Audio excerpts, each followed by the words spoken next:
শনিবার বিকেল 4টে নাগাদ নাগরাকাটা ব্লকের কুজিডায়না এলাকায় পথ দুর্ঘটনায় মৃত্যু হল দুই যুবকের।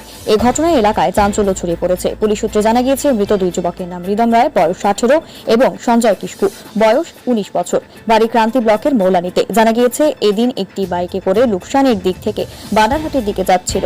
ঠিক সেই সময় নিয়ন্ত্রণ হারিয়ে বাইকটি কুজিডায়না সেতুতে রেলিংয়ে ধাক্কা মেরে দেয়। বাইকটি রেলিংয়ের মধ্যে আটকে যায়, কিন্তু দুই যুবক সেতুর নিচে পড়ে যায়। ঘটনাস্থলে দুজনের মৃত্যু হয়। এরপর পুলিশ এসে দেহ উদ্ধার করে শুল্কাপাড়া গ্রামীণ হাসপাতালে নিয়ে যায়। চিকিৎসকেরা দুজনকেই মৃত বলে ঘোষণা করে। পুলিশ বাইকটিকে উদ্ধার করে নিয়ে যায়।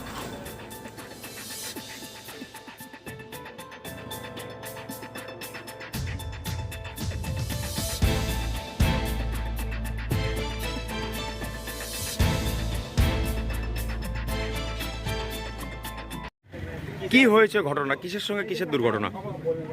থেকে আসছিল ওরা কি নিয়ে আসছিল? বাইক তারপর কিভাবে দুর্ঘটনা ঘটলো?